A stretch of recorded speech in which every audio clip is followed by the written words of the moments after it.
Hi అండి, welcome back to my channel. ఈరోజైతే నేను త్రికూట పర్వతంగా పిలువబడే మంచుకొండల్లో ఉండే సాక్షాత్తు ముగ్గురమ్మల కొలువు ఉండే శక్తి స్వరూపిణి వైష్ణమాత అమ్మవారి టెంపుల్కి అయితే వెళ్తున్నానండి. నిజంగా చాలా చాలా పవర్ఫుల్ గాడ్ అండి. నిన్న లైఫ్ టైం మర్చిపోయాను అమ్మవారిని. అయితే నేను ఇది సెకండ్ టైం వెళ్ళటం అమ్మవారి దర్శనానికి. అయితే ఫస్ట్ టైం నేను వెళ్ళానండి, ఇక్కడ పోస్టింగ్ వచ్చిన కొత్తలో వెళ్ళాము, మళ్ళీ ఇప్పుడు వెళ్తున్నాము, పోస్టింగ్ వెళ్ళిపోతున్నామని. అయితే మేము ఇక్కడికి వచ్చిన కొత్తలో అమ్మవారి టెంపుల్కి వెళ్ళాను, బాగానే దర్శనం అయింది, అన్నీ అయ్యావండి. దర్శనం అయ్యి కిందకు వచ్చే టైంకి నేను ఫోన్ అనేది వాష్రూమ్లో మర్చిపోయాను, హ్యాండ్ వాష్ చేస్తూ మర్చిపోయాను. నాకు కొంచెం మతమార్పు అనమాట, అందుకనే నేను ఫోన్ అక్కడ మర్చిపోవడం వల్ల ఇంకా గుర్తులేదు. ఇంకా అలా దర్శనం అయ్యి కిందకు వచ్చేసాము. వచ్చేసిన తర్వాత నా ఫోన్ గుర్తొచ్చిందండి. అప్పుడు చాలా ఏడ్చాను, అయ్యో ఎంతో ఇష్టంగా ఈ అమ్మవారి గుడికి వచ్చానే, ఇలా ఫోన్ పోగొట్టుకున్నానని. కానీ వెళ్ళే ముందు మాత్రం ఒకటే మొక్కుకున్నానండి, తల్లి ఎంతో సంతోషంగా వచ్చాను కదా, ఇంతే బాధతో నన్ను పంపిస్తావా, అంతే నేనే భారమని వచ్చాను. అయితే మేము ఫోన్ చేస్తే ఎవరికైతే దొరికిందో ఆ ఫ్యామిలీ అయితే లిఫ్ట్ చేశారండి. ఆ టైంలో నాకు ఫోన్లో రీఛార్జ్ ఏమంటారు ఛార్జింగ్ కూడా లేదండి. కానీ వాళ్ళు ఛార్జింగ్ పెట్టి మేము ఫోన్ చేస్తే లిఫ్ట్ చేసి చెప్పారండి, మీ ఫోన్ మా దగ్గరే ఉంది, మేము రైల్వే స్టేషన్లో ఉంటాం, మీరు వచ్చి మీ ఫోన్ తీసుకోండి అని చెప్పారండి. నిజంగా నేను నమ్ముతానండి, ఎందుకంటే ఈ అమ్మవారి దర్శనానికి ఎక్కడెక్కడి నుంచో వస్తారండి, చాలా జనాలు వస్తారనమాట, ఎక్కడెక్కడి నుంచో వస్తారు, వేలల్లో వస్తుంటారు. అంతమందిలో కూడా నా ఫోన్ దొరకడం చాలా హ్యాపీగా అనిపించింది. నాకు లైఫ్ టైం మెమరీ అనమాట అమ్మవారి టెంపుల్.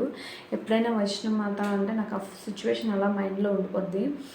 అయితే చూసారా, ఇది అమ్మవారు రూట్ అనమాట, వెళ్ళే తోవ అనమాట. మాకు ఉదంపూర్ నుంచి కట్ర చాలా దగ్గర. మేమైతే కార్లో వెళ్తున్నాం, మా కార్లోనే. మా ఆయనకి కొత్త కదా డ్రైవింగ్, కాబట్టి స్లోగానే వెళ్ళాము. మేము ఇక్కడ 11కి బయలుదేరితే ఇక్కడ 1 గంటకు రీచ్ అయ్యామండి. అస్సలు ఈ రూట్ చూసారా, నిజంగా జమ్ము ఎంత అందంగా ఉంటుందో, ప్రకృతి కానీ, చెట్లు కానీ, రూట్ కానీ అంతే భయం కూడా ఉంటుందండి. నాకైతే ఆ రూట్ని చూసాక భయం వేస్తుంది. చూసారా, ఎవరు ఉండరు, లోయలు, ఒకవైపు కొండ ఒకవైపు లోయ, అది కూడా ఘాట్ రోడ్ అండి. నేను కొంత మాత్రమే తీసాను ఆ భయానికి. నేను వెళ్ళి ఇంటికి మళ్ళీ వచ్చేంత వరకు అమ్మవారిని నిజంగా ఎంత తలుచుకున్నానో నాకే తెలుసు, అంత భయం వేసింది అనమాట రూట్ చూసాక. కానీ నాకు దర్శనం అయితే బాగానే జరిగిందండి. మనమైతే కట్రా రీచ్ అయిపోయాము, కనిపిస్తుంది కదా అదే అమ్మవారి టెంపుల్ అనమాట. ఇక్కడ నుంచి మనం ఎలా అయినా వెళ్ళొచ్చండి, అంటే నడుచుకుంటూ అయినా వెళ్ళాలి కొండపైకి, లేదంటే గుర్రాలు ఉంటాయి, ఇంకా మోసే వాళ్ళు కూడా ఉంటారండి. ఆ తర్వాత ఇంకా హెలికాప్టర్ మనకి ఫెసిలిటీ కూడా ఉంటుంది, మన ఇష్టమని. మేమైతే 2 టైమ్స్ కూడా నడుచుకుంటూనే వెళ్ళాం. మా పిల్లలకి ట్రాలీలో ఇచ్చేసామండి, ట్రాలీ అతనికి ఇస్తే అతనే మన పిల్లల్ని మోసుకుంటా తోసుకుంటూ వెళ్తారు, మనం వాళ్ళ వెనకాల వెళ్ళటమని. మేమైతే నడుచుకుంటూనే వెళ్ళాము. స్టిక్స్ ఇక్కడ దొరుకుతాయండి, స్టిక్స్ సహాయంతో మేమైతే పైకి వెళ్ళాము. మనకి స్టిక్ ఉంటే కొంచెం సపోర్ట్గా ఉంటుంది, ఇంకా అలా వెళ్తాం. మనకి ఎక్కేటప్పుడు అయ్యే ఫీల్ ఉండదండి. నిజంగా అమ్మవారి సాంగ్స్ కానీ, అమ్మవారి భజనలు, మధ్య మధ్యలో డోలా ఉంటుందండి, అది కొడుతుంటే మనకి బూస్ బంప్స్ వస్తాయి, అంత బాగుంటుంది. నిజంగా అందరూ జయమాతాజీ జయమాతాజీ అంటూ ఎక్కుతారండి. మనకు సరదాగా హ్యాపీగా ఎక్కిపోతాం. ఇంకా కొండ ఎక్కుతున్నంతసేపు కూడా అయ్యో ఇంత కష్టమా అనిపించదు, అంత బాగా అమ్మవారు అనమాట మనల్ని ఎక్కించేస్తారు అమ్మవారు. నిజంగా నమ్మకంతో వెళ్ళాలి, కానీ చాలా బాగుంటుంది. గుర్రాల పైన కూడా వెళ్ళొచ్చు, కాకపోతే నాకైతే భయం వేస్తుంది, అవి స్పీడ్కి వెళ్తాయి కదండి, up and down, so root బాగోదు. దానికి బదులు కష్టం కాలం నడుచుకుంటూ వెళ్ళిపోతే బెటర్ అనిపించి మేమైతే నడుచుకుంటూనే వెళ్ళాం. మా పిల్లలకి ట్రాలీ అప్ చెప్పి అయితే 1 గంటకు రీచ్ అయ్యాం కదండి. ఇగోండి ఇక్కడ మన ఆర్మీది కాదనుకుంటాను, నార్మల్ సివిల్ది కూడా అనుకుంటాను, ఏదో నాకు తెలీదు. ఒక హోటల్లో ఉంటాను, అక్కడికైతే లంచ్ చేయడానికి వచ్చామండి. మేము తినేసి మా పిల్లలకు పెట్టి, ఇంకా నాకు బాగా హెడేక్ వచ్చిందని కాఫీ తీసుకున్నానండి. నాకు బాగా అనిపించింది, హాట్ షేప్ అతను వేసి ఇచ్చారు, చూడండి ఎంత బాగుందో ఈ కాఫీ. శుభ్రంగా కాఫీ తాగి కరెక్ట్గా మేమైతే 7కి కొండెక్కటం అనేది ప్రారంభించామండి. అయితే ఇక్కడ చాలా ఫెసిలిటీ అండి, అండ్ ఎలా అంటే అడుగడుకి బాత్రూమ్స్, ఇంకా వాటరు, ఫ్రూట్స్, తినుబండారాలు అన్నీ ఉంటాయండి. మనకి ఫుల్గా కొండెక్కేంత వరకు కూడా అన్నీ ఉంటాయి, మనకి తినుకుంటా సరదాగా. చెప్పులు వేసుకుని వెళ్ళాలి పైకి, లేదంటే నడవలేము, మన ఇష్టమే అనుకుంటాను, కాకపోతే చెప్పులు వేసుకుని వెళ్తారు. మేమైతే శుభ్రంగా వెళ్ళామండి. ఇది వచ్చేసి ఎంట్రీ అనమాట. ఆ రోజు ఫుల్గా ఉన్నారండి జనాలు, చూసారా ఎంత లైన్ ఉందో. ఆ రోజు మాత్రం సమ్మర్ అవ్వడం, పైగా హాలిడేస్ కదా పిల్లలకి, నాకు తెలిసి చాలామంది వచ్చారండి ఆ రోజు. మేము ఇంతకుముందు డిసెంబర్లో వెళ్ళాము, అప్పుడు కూడా ఉన్నారు, కానీ ఇంతలా అనిపించలేదు. చలికో ఏంటో మరి, ఇప్పుడు మాత్రం బాగా వచ్చారండి. ఇంకా హ్యాపీగా మా దర్శనం అయితే అయింది. గుడి చూడండి, గుర్రాల పైన ఇలా వెళ్తూ ఉంటారు. గుర్రాల పైన తర్వాత ఇట్లా కొంతమందిని మోసేవాళ్ళు, పిల్లల్ని ఇలా తోసుకుంటూ వెళ్ళేవారు. నిజంగా వాళ్ళకి మాత్రం చేతులకు దండం పెట్టాలండి.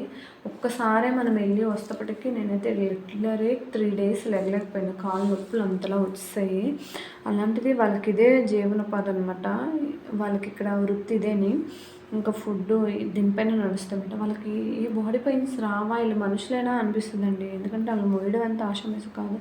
మేమైతే అలసిపోయి కూర్చొని చాలా టైం పట్టిందండి. అంటే 7కి మేము కొండెక్కడం ప్రారంభిస్తే అమ్మవారి టెంపుల్ చేరేసరికి 3 అయిందండి. ఎర్లీ మార్నింగ్ 3 అయితే దర్శనం కూడా 3 గంటలకు లోపలికి వెళ్ళి పాతకు 4కి ఇలా వచ్చామండి. దర్శనం అయిపోయింది. దర్శనం అయ్యాక ఇంకా పడుకున్నామండి. పడుకొని తర్వాత మళ్ళీ భైరవ బాబా కంపల్సరీ వైష్ణమాత వస్తే భైరవ బాబా దర్శనం అయితే చేయాలి. అప్పుడే మన యాత్ర అనేది కంప్లీట్ అవుద్ది. భైరవ బాబా దర్శనం అవ్వకపోతే అసలు అమ్మవారికి దర్శించింది వేస్టేనండి. ఎందుకంటే స్టోరీ ఉంటుందండి, కరెక్ట్గా నాకు తెలియదు కాబట్టి చెప్పలేను. ఆ స్టోరీ వింటే తెలుస్తుంది మీకు. వెళ్ళాలి, భైరవబాబు దర్శనం అయితేనే మనకి యాత్ర అనేది కంప్లీట్ అవుద్ది. అయితే మేము మాత్రం ఇక్కడ అర్ధకుమారి అని కూడా ఉంటుంది. అంటే ఇదే వైష్ణవి అమ్మవారు ఏంటంటే ఎన్నో నెలలండి, కరెక్ట్గా నాకు తెలియదు, ఆ గృహలో అనేది తపస్సు చేసుకుని ఉండిపోయిన ప్లేస్ అంట. నిజంగా ఒక్కసారి ఆ గృహలో వెళ్ళి వస్తే మనకి ఎన్నో జన్మల పుణ్యం అంట. అందుకనే మేము అది కూడా దర్శించుకొని వచ్చేసాము. మాకు చాలా హ్యాపీ అనిపించిందండి. ఆ రోజైతే ఫుల్గా జనాలు ఉండడం వల్ల ఇక్కడ పడుకోవడానికి కూడా ప్లేసులు లేవండి. నిజంగా ఆ రోడ్డు పైన మేమైతే బెడ్షీట్స్ వేసుకుని పడుకున్నాం. ఇక్కడ బ్లాంకెట్స్ కూడా ఇస్తారండి. 500 మనకి ఇస్తే మనకి 5 ఎన్నో దుప్పట్లు ఇస్తారండి. మళ్ళీ మనం ఆ దుప్పట్లు వాళ్ళకి ఇచ్చేసాక మన డబ్బులు మనకి ఇచ్చేస్తారు. ఇదే అండి వైష్ణమాత అమ్మవారి టెంపుల్. చాలా అంటే చాలా బాగుంటుంది ఆ భవనం. నిజంగా అక్కడ 3 అమ్మవార్లు ఉంటారండి. సరస్వతీదేవి మధ్యలో ఉండేది వైష్ణమాత, తర్వాత కాళీమాత అండి. చాలా బాగుంటుంది. మనకి చిన్న అమ్మవారు విగ్రహాలు కాకుండా ఇలా దాన్ని ఏమంటారు, రూపులా ఉంటుందండి. ఏ దేవుడికైనా వెనకాల మనం దర్శించుకొని మళ్ళీ ఒకసారి చూద్దాం అని వెనక్కి తిరిగి చూస్తాం కదా, అప్పుడు కనిపిస్తుంది. ఏ టెంపుల్లో అయినా సరే ఏ దేవుడైనా మనకి బ్యాక్ సైడ్ ఇలా తిరిగితే కనిపిస్తారు. కానీ ఈ అమ్మవారికి మాత్రం మనం ఒకేసారి చూడడం అవుతుందండి. మళ్ళీ మనం ఇలా వచ్చేసాము అంటే వెనక్కి తిరిగి చూడటానికి అస్సలు అవ్వదండి. నిజంగా చాలా బాగుంటుంది. నేనైతే కన్నుల పండుగ నిండారా చూశానండి. ఇంకా పోలీసులు తోస్తున్నా ఇంకా అలా చూసుకునే ఉన్నాను.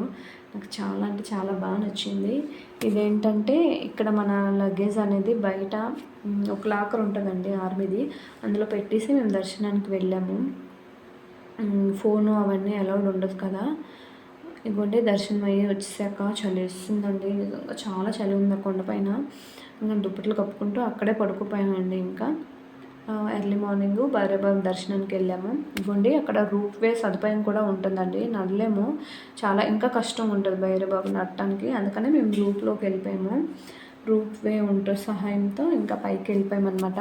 దర్శించుకొని వచ్చేసాము. చాలా హ్యాపీగా అయిపోయిందండి మా దర్శనం అయితే ఇక్కడ బ్యాడ్ సిచ్యువేషన్ ఏంటంటే మేము దర్శించుకొని కిందకు వచ్చేసరికి షాపులన్నీ బంద్ అండి. ఒక్కసారిగా షాక్ అయ్యాము. ఎందుకు ఇదంటే మాకు తెలుసు ఇక్కడ పెహల్గాంలో ఇలా అటాక్ అవడంతో ఆల్మోస్ట్ జమ్మూలో మెయిన్ స్టేట్స్ అన్నీ కూడా మనకి బంద్ అవుద్ది కదా అండి. అలా ఆ రోజు మార్కెట్ బంద్ చేశారండి. వైష్ణమాత కింద అసలు ప్రసాదాలు కూడా కొనుక్కోలేదు ఆ రోజు. మొత్తం కర్ఫ్యూ చేసేసారు, బంద్.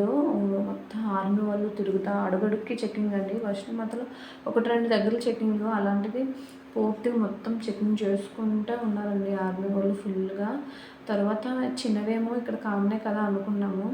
నిజంగా ఇంటికి వచ్చి చూసాక ఆ సిచ్యువేషన్ మాత్రం చాలా బాధ అనిపించిందండి. వైష్ణమాత ఏరియా అయితే మేము ప్రసాదం కూడా కొనుక్కోలేకపోయాము. మాకే అలా ఉందంటే ఇంకా పెహల్గాం మా చుట్టుపక్కల వాళ్ళ పరిస్థితి ఎలాగా అనిపించింది. ఎందుకంటే మాకు వాటర్ బాటిల్ కూడా దొరకలేదండి, నీళ్ళకి తాగడానికి కూడా మంచి నీళ్ళు దొరకలేదు. ఆ షాపులు అన్నీ బంద్ అయిపోయాయి. ఇంకా కొన్ని ఫొటోస్ అయితే తీసుకున్నామండి అక్కడ. ఇదే అండి, మీకు కనుక నా వీడియో నచ్చితే ప్లీజ్ లైక్, షేర్, కామెంట్ చేయండి ఫ్రెండ్స్. బై.